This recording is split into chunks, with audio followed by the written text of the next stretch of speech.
Hello and welcome back to the channel. My name is Mildly Gothic. If you're new here, what I like to do is a variety of artsy things. And today, we're finally doing something that I literally haven't done for months. Special effects makeup! I had said, naively, in February, insert clip, if I can manage to find it, that I was gonna do every other video as a special effects makeup. I genuinely don't know what happened to that statement. Okay, well, I kind of know. My plans got too big for my actual desire to complete the projects. It's really weird. The bigger and more elaborate the plans got, the harder it was for me to actually rationalize fitting them into a schedule. Because the special effects makeups used to be something I could just do after work, or when I was in college after class, kind of between things, because they took about, 3 hours is kind of typical for one of my looks. But all of the prep work that then had to go into it ahead of times, like making prosthetics ahead of times, or ordering these things, or then being afraid that I was going to spend all this time and money into this thing, and then the look wasn't going to come out good. Because I'll be honest, my skills aren't the best, but I think I do pretty well for someone who's only ever been self-taught. I've never taken any class. I would absolutely love to learn from professionals as far as more skills and everything. I just haven't really looked into it, and I haven't really had the opportunity to.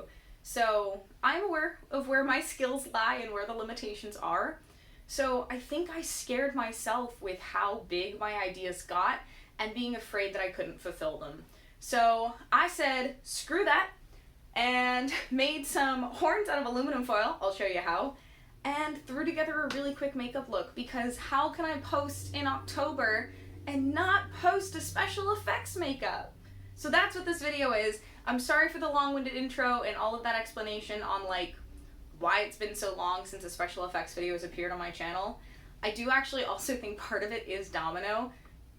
Nothing bad about the dog, but I lock him out of the bathroom when I do those because I don't want any accidents to happen. I don't need to spill latex on the dog, So I just feel bad that he's locked out and he's all alone and by himself, and I can't do that to him, not at least super frequently. So that may contribute to it a little bit. I don't know. I just know it's been a while since I've done a special effects makeup, and I hope that I can incorporate them more regularly because I do miss them, because I genuinely really enjoy doing these and putting them together.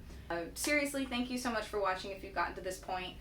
Hit that thumbs up button if you want to see more special effects makeups. I miss them. Maybe my audience misses them as well. So definitely let me know your thoughts in the comments down below on what you think of the look. One more ramble before we get into it. The concept. So the concept for this look is entirely based off of an old Tumblr post that I don't know that I'll be able to find, but it was somebody's creation of angels had horns too, but they were fully connecting horns in the shape of a halo. And when they were fallen angels, the horns were broken. So that's where the inspiration for this look came from. To kind of redo a half angel, half devil look I did about 3 years ago? 2 years ago. 2 years ago.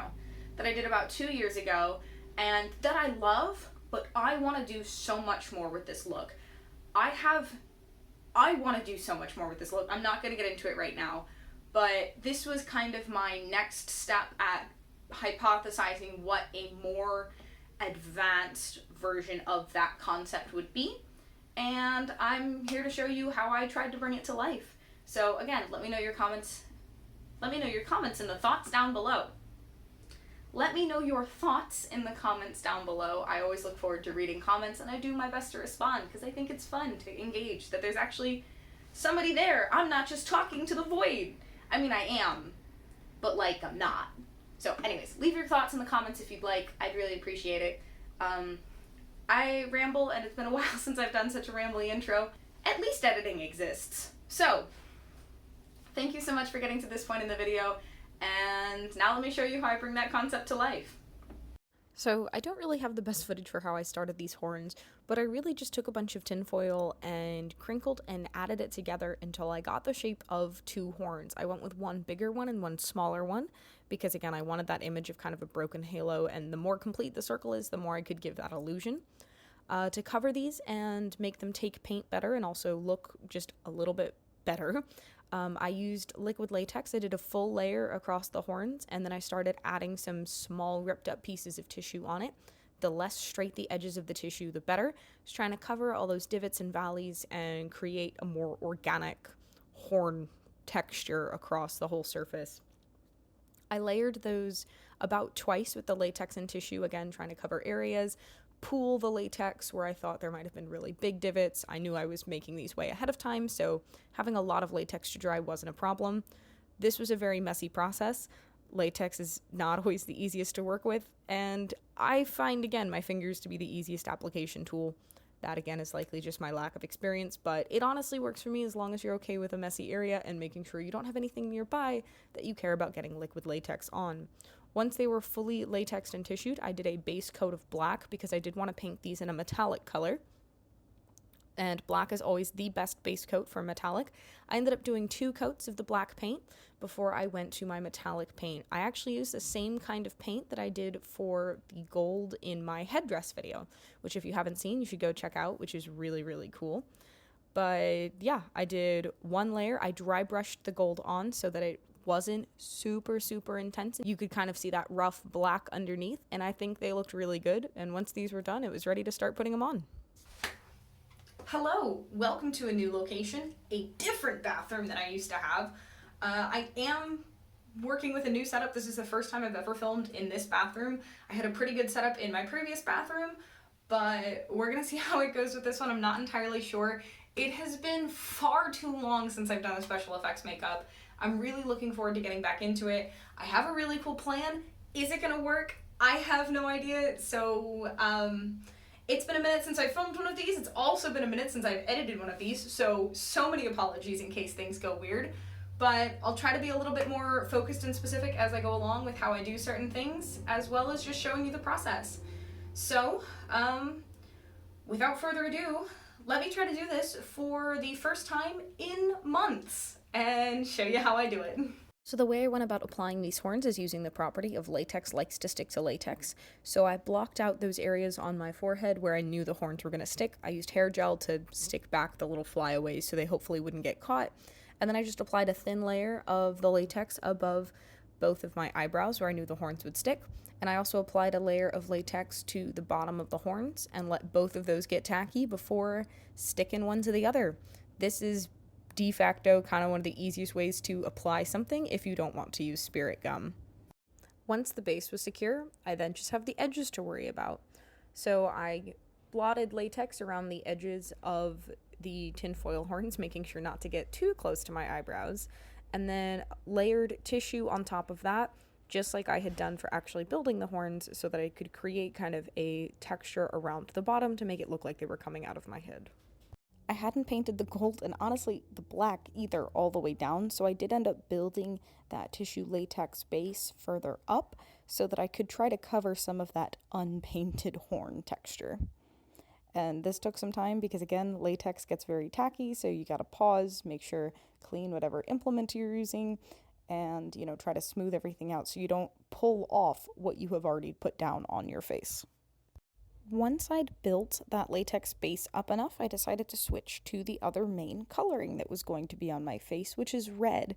I wanted to interpret as if when the horns broke, there were sparks and it burned half of the face. Unfortunately, I didn't realize at the time, I chose the side of the face that is not facing the camera to be the one that I am doing all of this work towards. So, great filming choice past me, but that's fine. I also made sure to add some foundation and color up around those latex bits to try to color correct the white tissue, because that is the hardest problem when using this method, is the latex may be clear and skin toned, but the tissue is not, so that does cause some issues in color. And I really just did a base layer because I wanted there to be some color underneath, because what goes on top of it is more latex. It's a technique similar to what I did when I did my frostbite makeup, which is apply a very thin layer of latex across your surface and then pull at it to create pits, or add more on top of it to try to get that pulling or pitting effect that latex has when it sticks to itself. So that's what I'm doing, and did this a few different times, kind of letting a layer dry and then coloring it and then putting more latex on top of it, pulling at it, pinching it, trying to just create texture and crevices and some kind of a burn texture. Should I probably have done some more research on burn makeups before I started with this? Yes. Did I? No. I think I honestly ended up with something that I'm pretty happy with, and again, this was iteration 2 of a look, so there's definitely more room for improvement in the future. I kept expanding and changing where I wanted the scope of the burn makeup to be, adding latex to parts I didn't think had enough, continuously kind of just trying to look at it and make improvements and adjustments. The hardest part about this, though, was I really had to let each layer dry in between before I could truly manipulate it, and I got a little impatient at times, and it didn't do exactly what I wanted because, again, I'm a little impatient, but overall, this technique worked for me quite well, and it's very similar to what I did when I did my frostbite look. So, after finishing color correcting a little bit more of that remaining latex around the top area, I decided that this makeup needed a little something extra. And that, of course, with any good special effects makeup, is some blood. And so I used vampire's blood for this, which is not quite as dark. It's a little bit more gelatinous, and kind of stuck it and seeped it into that crevice between the horn and the latex. I tried to kind of just get this up and around to give the bottom of that horn a little bit more texture, a little bit more something, and then use my stippling sponge to kind of carry that over across the top of the horns and around onto the sides of my head where the blood splatter might reasonably be. Fun fact, this means your fingers get very bloodied, like you were actually just touching blood, but it's fine. A lot of this makeup is a constant back and forth, so then I wanted to go on to something else. I realized to help make the red stand out and to also play into the angelic a little bit more, I was going to try to make the rest of my face a little bit more pale. So I went in with my white cream makeup and a beauty blender to just kind of try to soften out my face. If I had done this with a brush, it would have been so much more opaque, and I didn't really want it to be that opaque. I wanted it to just kind of be a ghostly pale or an angelic pale. And I was trying to leave my natural skin tone in place where you might otherwise put contour to be the contrast between the bright white and the paleness. This was actually kind of neat and really interesting. I then decided the burn didn't have enough color or texture, even with the red that I'd been putting on top of it or the red base. So I pulled out a bruise wheel palette that I have and just started using the red from that because it's a little bit different than the other red that I have, and going through and trying to make the holes or those divots a little bit of a different color to kind of break up the color and texture of the resulting burn. I do think this helped a lot, gave the burn a little bit more dimension, a little bit more character, and again, you're just trying to add dimension and really sell the overall structure. So the next part of the makeup I wanted to tackle was the eyes. And trying to use the angelic inspiration, colors that kind of came to me were purples and golds. However, the purples did end up making it look a little bit more sunken, although I don't necessarily think that was a bad thing. I started with a blue in kind of the mid-tone and then used a darker purple for the outer corner and underneath the eye. Tried to get that very nice and blended out, continuing to add more red color when I thought it was needed and necessary, because always building up all of the layers. Had a very hard time making decisions on this one. I then decided to find a good color for the inner corner, and I decided to bring in the gold that was from the horns. And so I just used my finger to apply this. It's a very different kind of a consistency of eyeshadow, so my fingers tend to work best applying it. Smeared that over the inner corner and tried to blend that out before going back to the latex once more to try to add some more to that. After a little bit more work on the burn, I did decide to switch to adding some more emphasis to the horns, and that meant more blood. So I used that same stippling sponge, brought in more around the base of the horns, brought in more just kind of like down my face. I don't know, it just needed to be a little bit more dramatic. And speaking of drama, I decided to make it crying black tears. I figured if, the change from angel to demon is happening, then likely there's some more stuff going on. So I used my black paint to make some tears down my face. And then I also used my kohl eyeliner on my waterline to truly try to make it look a little bit more like it was tears. And then went back in with the black paint to join those, make them look a little bit more like drips and that they were more liquid and fluid in nature. This was really fun. I do think it ended up helping. a lot more, making this makeup something more than just random. I don't know, it is a little random. I didn't necessarily have the best plan for it. I did decide I hated the big drops on the bottom and I just wanted to go with the lines, so a little bit of makeup remover, a little bit of white paint back on top of it, and made those go away because I decided I just liked the look of the plain lines running down the face instead, but tried to bring them all the way from the inner corner to the outer corner down my face to add some more interest and something else going on because the other side of my face was just a little too plain. But I did it on the burn makeup side as well because it didn't make sense for it to only be on one. So, speaking of no planning, we're getting into the next thing that I did not plan at all, but I wanted to do something really interesting, and that was the lips. At first, I thought I might again draw inspiration from the frostbite, which is just to go with kind of like blue, purple, kind of like dead, frosted kind of a thing. That didn't end up really working out, so my next thought was, oh, well, let me just match the eyes and I'll do a black lipstick. Probably could have stuck with this, but it just ended up being a lot and not necessarily in the way that I wanted because it wasn't really the direction that I was going for. I did also try to put some gold on the black to again mimic the horns, and that still just wasn't entirely what I was looking for. I thought maybe it just wasn't enough, and so I was like, all right, let's keep the blood going. Let's do a blood drip coming from the lips. And so I tried to do one down the center, trying to coax my vampire blood to actually drip properly, and I did one coming from the corner, and hated it. It just didn't look right. It just sat weird. It didn't go with the full, like, final product, and so I got rid of it. The lesson learned here is don't be afraid to make mistakes. Sometimes your plan, or lack thereof, is going to change, and that's okay, and you can kind of figure that out as you go. I did have some challenges, though, because there was latex on my lips, so I did have to remove a little bit of that, which was kind of part of the burn makeup to truly get all of the black off, but I think that's fine. And then I added more white to my face to kind of like rebalance out, so I had a blank canvas to once again start with, and went from there, because again, it's okay to take time and second guess yourself.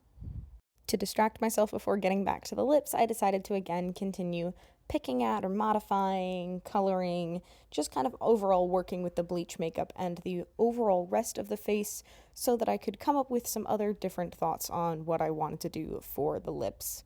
When I finally made a decision, I decided to go back to the purple and just do kind of like a haunted from the inside out, so the darkest purple at the crease of the lips kind of like fading out. Now, the final thing I did, which I think really helped sell the burn, is I have a lip gloss that I never use because I don't like lip gloss, but the best thing is it's clear. And so I used the applicator to help get the clear lip gloss all over the burn to give it a wet, kind of like shiny look. And I think that ended up being the perfect final touch, like really helping selling it. I do think I missed it. At some point, I did put gold glitter on my face. I'm not entirely sure where I missed that in this recording, but again, maybe the sparks from the broken horns. I thought some gold glitter would be fun, bring a little bit of extra life to it. So gold glitter and lip gloss were the final touches to the burn. So, I'm both really happy with it and not very happy with it, and I'll kind of explain why. Attachment point on this one, great. This one, not. Also because it's super flimsy. I have not been able to like tilt my head down without the fear of this thing careening off my face. So that's fun. Did I do any research into how to do a burn makeup before I started this? No. Should I probably have? Yes. Do I think I achieved something? Yes. Do I think it tells you what I was going for? I don't know. So, probably explaining the voiceover, but the idea was basically an angel had a halo that was a full set of, like a full circle of horns that was then broken. I meant to. Don't mind my last minute constant fussing. It's a constant with any look that I do. Whether that helps what I was going for or not, that looks cool as hell. I decided to add some blood to the tips of the horns and then kind of lightly brush it down the sides of them to kind of tie in the fact that there was blood around the base of them, and also just to make it look creepy and cool. I don't know if it helped sell what I was going for, but it definitely looked cool. Okay, I think that helped. I will say I don't know what to wear with this outfit, so I feel like the bomber jacket just makes me look like the protagonist from some like Netflix series about like a demon who goes to high school. Don't know how to feel about that either. I'm not entirely sure what's going on here, but it felt really good to get back into liquid latex and my makeup, and I had fun even making these prosthetics in the first place. I've not made anything like this before. This one's actually on quite well, so this may be a halfway decent way for me to make horns in the future. This one, don't think so quite so much. But I really miss doing these, and I really hope I can get back into the swing of doing them. I think I figured out my setup a little bit better. Don't know what happened with the lips. I almost always forget mascara in my special effects looks and usually get so mad at myself for not realizing until I'm done with pictures. So this was me remembering and then unsure if it actually helped anything or not. I don't know if that helped. Oh my goodness. Okay. I always forget mascara. There's some mascara. I really don't know. I'm going to be completely honest. I like the direction this is going. I just think it needs a little bit of time to be thought out, which is totally fine and honestly very indicative of a lot of the special effects looks I do. It's just been a minute since I did these. I do have a lot of ideas. I just haven't gotten to them because a lot of them require making prosthetics like this. So while this is a hodgepodge of video that probably didn't end the best, if you made it here, thank you. Not entirely sure that this was what you thought it was going to be, but thanks for sticking around anyways. This has potential in my eyes. I don't know about you. You can tell me in the comments if you think I'm just delusional. But I just wanted to do a special effects makeup to say happy Halloween. I truly hope you've had a wonderful spooky October and are enjoying the cold weather just as much as I am. So without further ado, thank you so much for watching this video. I'm going to try to go find something a little bit more appropriate to take some pictures in. By that I mean not a bomber jacket or a flannel, even though that's like most of the jackets I have, so we'll see how that goes. But thank you so much for watching, and I will see you in the next one.